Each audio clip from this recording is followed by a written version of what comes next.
Baik, terima kasih. Assalamualaikum warahmatullahi wabarakatuh. Selamat sore rekan-rekan semua.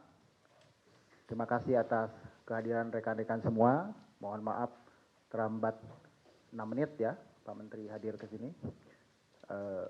Di sini kita sudah berada bersama Pak Menteri Hukum, Bapak Supratman Andi Aktas, juga Prof. Edi Hirais sebagai Wamen.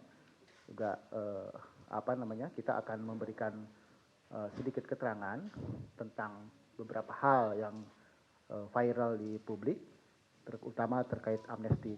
Dan selanjutnya saya persilahkan kepada Pak Menteri untuk memberikan keterangan, tetapi saya mungkin meminta kepada rekan-rekan semua bahwa tidak ada yang dipotong dalam keterangan ini. Jadi ini keterangannya murni, karena penjelasan hukum tentu implikasinya akan panjang. Jadi harus full dilihat secara kontekstual. Mungkin demikian. Terima kasih. Silahkan Pak Menteri.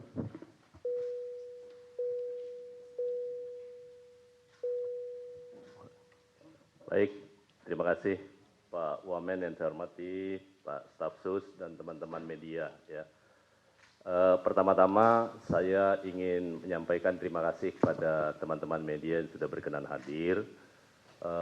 Saya ingin mengklarifikasi beberapa hal yang beberapa hari terakhir ini beredar di publik, dan menurut saya ada yang miss terhadap apa yang saya sampaikan.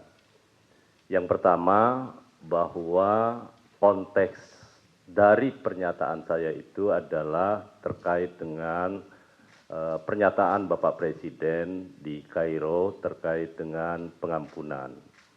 Nah, karena itu ada 3 hal yang mendasari dan merupakan konteks dari persoalan ini. Yang pertama, ada kemungkinan, kan itu, mungkin kita maafkan ya, mungkin. Begitu kata Presiden. Yang kedua, bahwa di dalam pemberantasan tindak pidana korupsi, sama sekali Presiden tidak akan memberi toleransi. Ya, tidak akan memberi toleransi. Yang ketiga, kalaupun akan ada pengampunan, setelahnya akan diikuti dengan proses penegakan hukum yang sangat keras. Bahkan beliau mewanti-wanti supaya jangan sampai ada aparat penegak hukum untuk membekengi terhadap satu kasus tertentu. Kan clear pernyataan Presiden seperti itu. Karena itu teman-teman semua, bahwa terhadap konteks itu kan kemudian akhirnya menjadi sebuah berita yang sangat viral. Bahkan ada yang menyatakan kalau Presiden mengampuni koruptor, Presiden bisa dijerat dengan pasal 55 KUH pidana. Atas dasar itulah kemudian saya sampaikan bahwa ada pihak yang menyatakan seperti itu mungkin lupa terkait dengan hak konstitusional Bapak Presiden yang diberikan oleh Undang-Undang Dasar, di mana pasal 14 daripada Undang-Undang Dasar kita memberi hak amnesti, abolisi, ataupun grasi dan rehabilitasi kepada Bapak Presiden untuk semua jenis tindak pidana. Nah, apakah nanti ke depannya proses ini akan ditempuh? Belum ada keputusan sama sekali. Itu baru wacana yang dilontarkan. Bahwa wacana untuk memaafkan koruptor itu kan bukan perkara baru. Itu sudah lama. Bahkan oleh Prof. Mahfud juga disebut. Beliau pada saat menjabat sebagai Menteri Kehakiman, beliau sampaikan pernah mengusulkan itu dengan menempuh beberapa cara. Bahkan beliau menyatakan bisa mencontoh apa yang dilakukan oleh Latvia kalau tidak salah ya. Dan juga Afrika Selatan. Artinya waktu itu menurut Prof. Mahfud itu tidak ada yang berani. Nah karena itu teman-teman semua saya ingin menyampaikan bahwa urusan amnesti ataupun pengampunan maksud saya, di dalam hukum pidana kita sudah mengenal itu dalam praktek ya.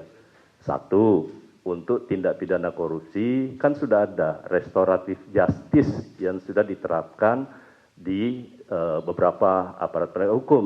Tergantung jumlah kerugian negaranya. Karena kalau semuanya diterapkan, kalau kerugian negaranya 50 juta, 100 juta, Padahal biaya untuk penanganan perkaranya kan jauh lebih besar dibandingkan dengan korupsinya yang sedikit, itu satu.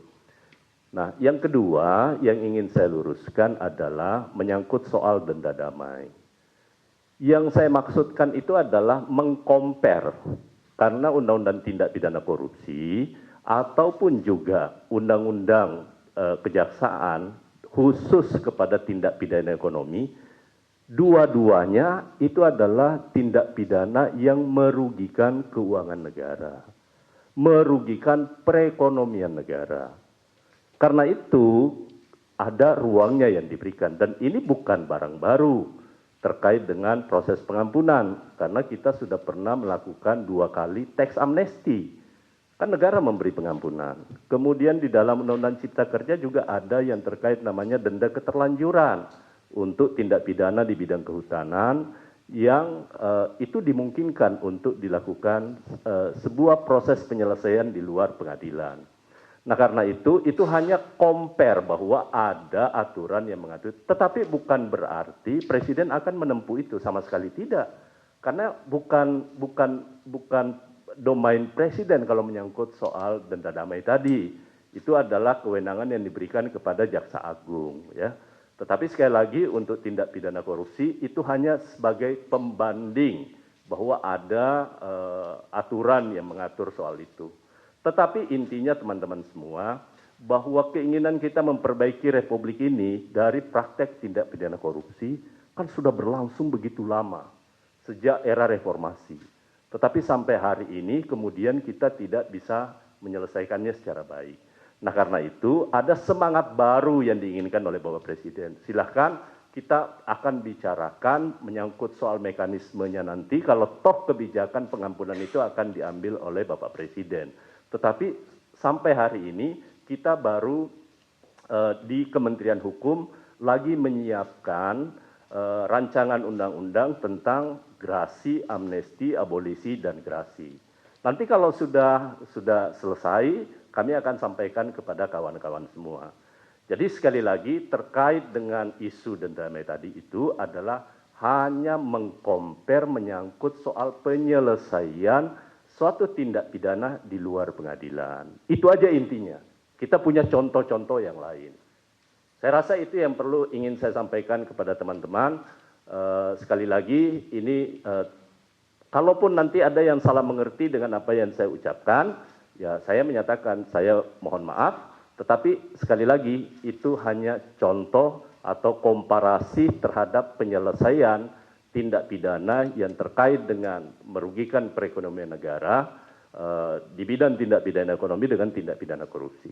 Saya rasa itu ya. Terima kasih. Assalamualaikum warahmatullahi wabarakatuh. Baik, terima kasih Pak Menteri atas penjelasannya. Saya kira rekan-rekan sudah clear tadi 2 poin yang dikemukakan oleh Bapak Menteri Hukum. Nah, selanjutnya saya akan memberikan kesempatan 3 penanya untuk bertanya terkait penjelasan Pak Menteri barusan. Silahkan. Dari?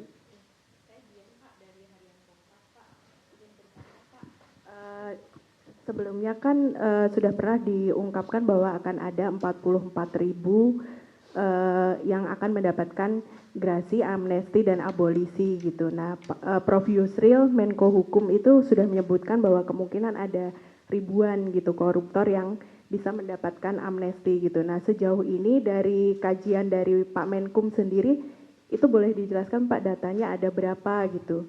Kemudian pertanyaan yang kedua terkait denda damai, ini kan kemarin sudah banyak yang menyebut bahwa tidak Pak. Menyangkut soal amnesti, yang 44.000 yang sementara kami siapkan bersama dengan Kementerian Inbidpas. Sama sekali dari 44.000 itu tidak ada satu pun terkait dengan kasus korupsi. Sama sekali nggak ada. Jadi ada 4. Satu menyangkut soal kasus politik yang terhadap teman-teman di Papua yang dianggap makar tetapi bukan gerakan bersenjata. Kedua, terkait dengan orang yang sakit berkelanjutan. Mungkin karena dia mengalami gangguan jiwa ataupun juga karena ada gangguan penyakit yang agak sulit untuk dilakukan penanganan di lapas kita, terutama yang terkena HIV dan HIV AIDS ya. Yang ketiga adalah menyangkut soal orang-orang yang selama ini ditahan atas dasar pengenaan Undang-Undang ITE menyangkut soal penghinaan kepada kepala negara. Ya, itu yang akan kita beri amnesti. Presiden akan beri amnesti. Yang keempat adalah siapapun yang terlibat di dalam penyalahgunaan narkotika dan psikotropika, tetapi statusnya adalah sebagai pengguna, yang memang seharusnya mereka tidak berada di lapas, tapi harusnya menjadi tanggung jawab negara untuk melakukan rehabilitasi terhadap mereka. Karena mereka itu kita kategorikan sebagai korban. Ya, clear ya, jadi nggak ada di 44.000 itu. Sampai di mana tahapnya? Sementara Kementerian Imigras masih terus melakukan asesmen untuk terkait dengan hal itu.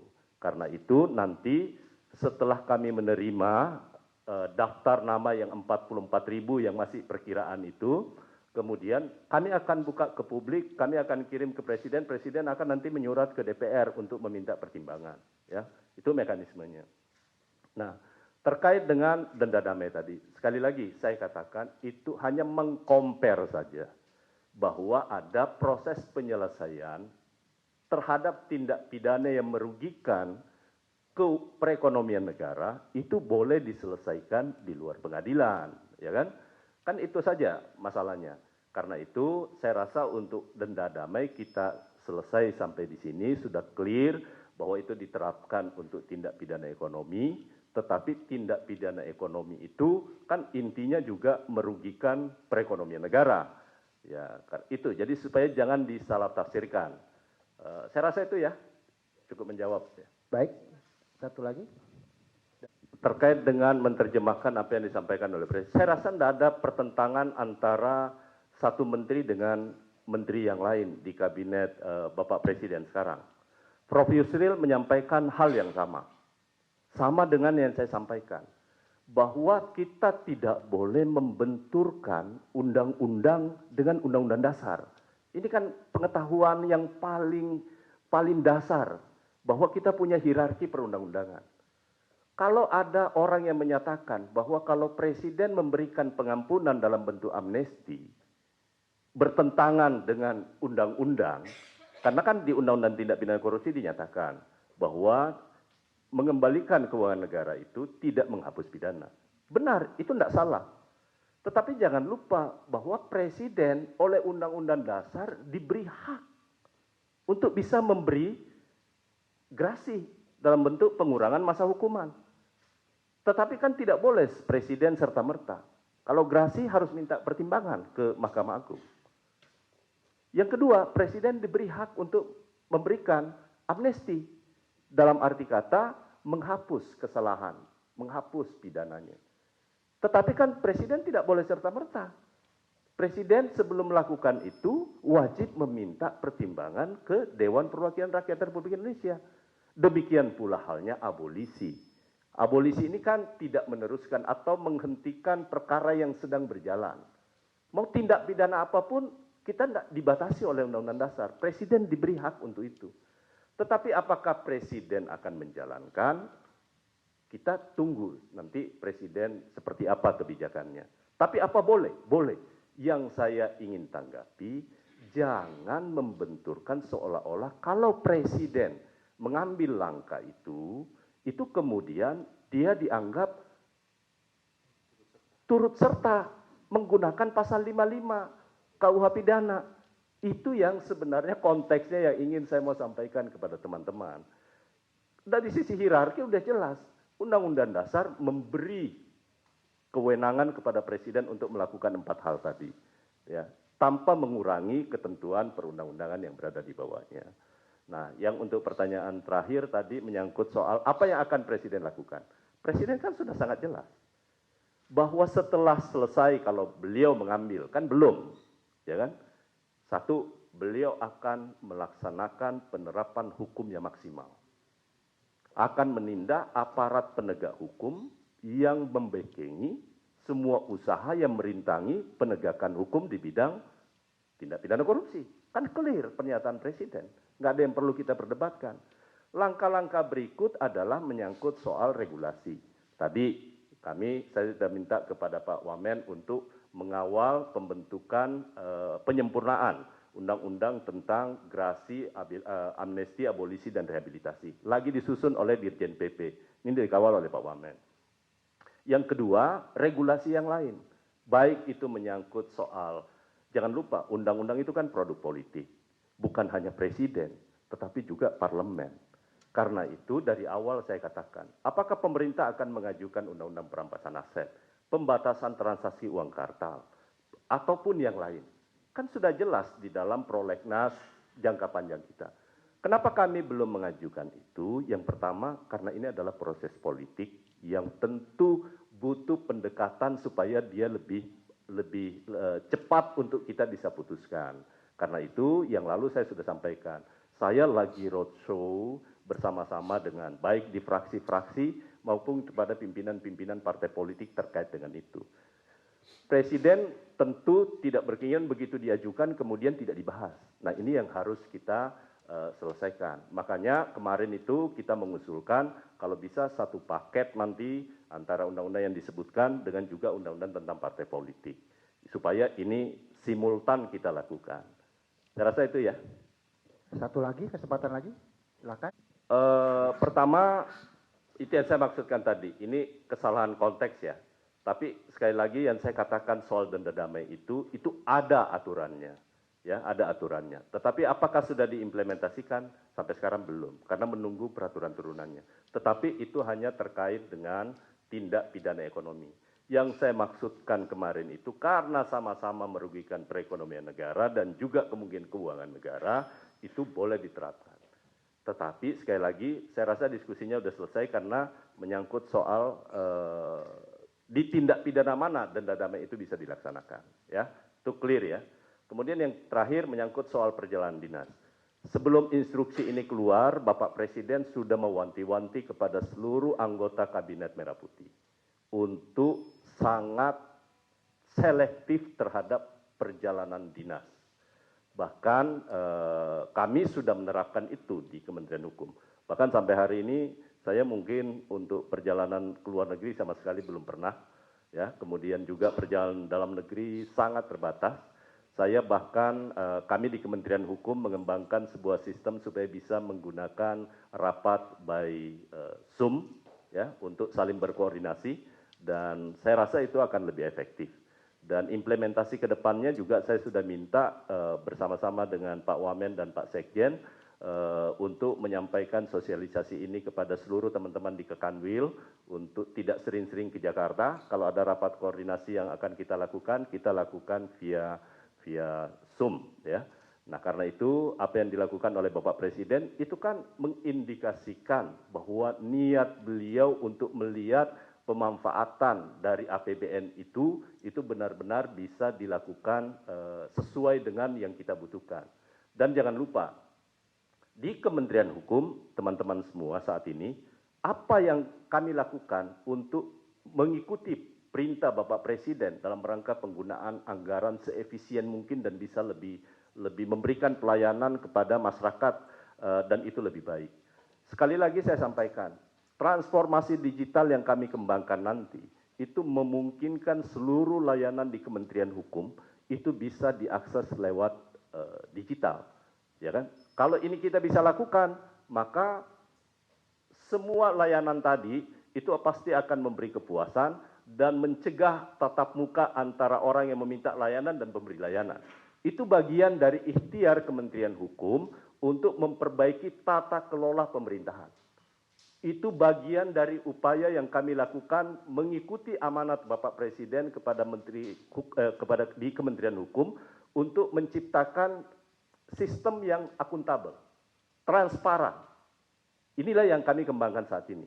Dan karena itu, mulai dari sekarang proses seleksi penerimaan pegawai negeri sipil yang merupakan cikal bakal dari lahirnya birokrat-birokrat yang bersih, kami lakukan sekarang. Kami awasi, memastikan tidak boleh ada transaksi sekecil apapun dalam proses penerimaan di pegawai negeri sipil.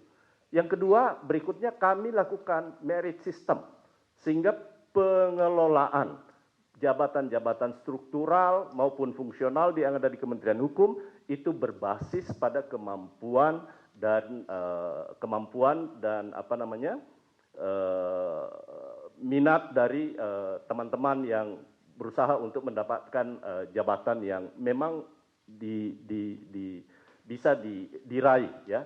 Dengan merit system saya yakin dan percaya proses jenjang karir itu akan berjalan sedemikian bagus, dan ini semua muaranya seperti yang Presiden sampaikan bahwa ini akan meminimalisir upaya-upaya orang yang punya niat dalam rangka melakukan tindakan-tindakan yang tidak terpuji. Plus yang terakhir, kalau ini sudah berhasil, transformasi digital kami bisa lakukan, saya yakin dan percaya Kementerian Hukum bisa menjadi kementerian yang akuntabel, transparan, dan akhirnya bisa mendapatkan kepercayaan dari masyarakat. Saya rasa itu ya. Baik, saya kira sudah cukup dan clear keterangan dari Pak Menteri. Dari 3 penanya juga sudah mewakili semuanya. Terima kasih rekan-rekan. Satu yang kami pesankan bahwa semua keterangan Pak Menteri Hukum harus dilihat secara utuh, secara kontekstual. Jangan sampai salah nanti ya dalam penerjemahan kepada publik. Terima kasih rekan-rekan semua.